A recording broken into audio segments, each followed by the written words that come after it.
c'est un commissaire de police qui s'appelle Henri de Kervern. Et on le découvre au moment de l'invasion allemande.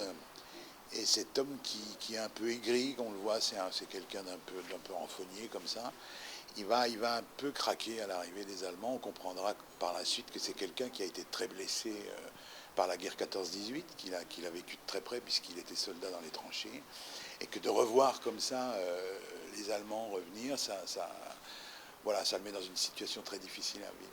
Et petit à petit, il reprend du poil de la bête et il s'investit de manière très très forte, vraiment contre les Allemands. Donc voilà, c'est un personnage très très très riche, puisqu'il commence un peu éteint, un peu fermé, comme ça, un peu bougon, et qu'au fur et à mesure des épisodes, il devient quand même un homme qui prend des décisions, qui refuse de faire des choses, qui refuse de marcher dans le système.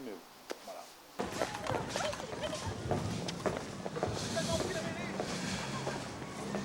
C'est drôle qu'on se revoie à cette occasion. Hein.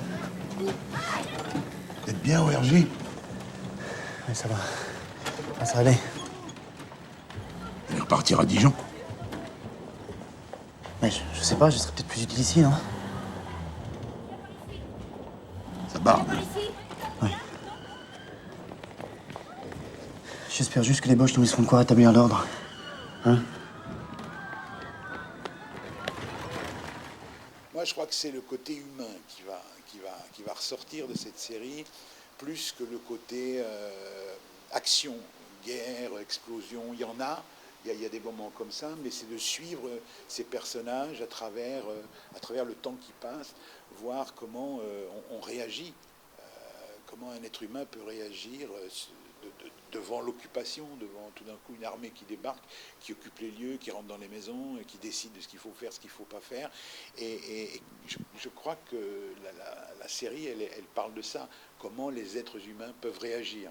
J'ai été bercé par mes grands-parents, mes parents qui ont connu très bon. Mon père avait 15 ans au sortir de la guerre, il faisait un peu de résistance, comme un gamin de 15 ans pouvait le faire, c'est-à-dire en allant porter des trucs à droite et à gauche.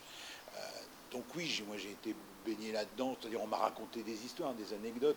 J'avais un oncle qui était prisonnier de guerre. Oui, il nous a raconté qu'il était un jour, les toilettes c'était dans le camp, c'était des tranchées, et il était une nuit d'hiver, il était sorti pour se libérer, et il est tombé dedans. Et évidemment, les autres soldats ne l'ont pas laissé re-rentrer dans la chambre. Il a passé la nuit dehors et il faisait très froid, il gelait. Et son manteau, sa capote était complètement gelée. Voilà, donc il était rempli de merde, n'ayons pas peur des mots, durci par le gel. Et il a dû passer toute sa journée comme ça. En plus, c'était très difficile après pour laver le linge et tout, donc c'était un calvaire. Enfin, ça nous faisait rire quand on était gamin, mais pour lui, c'était quand même assez difficile.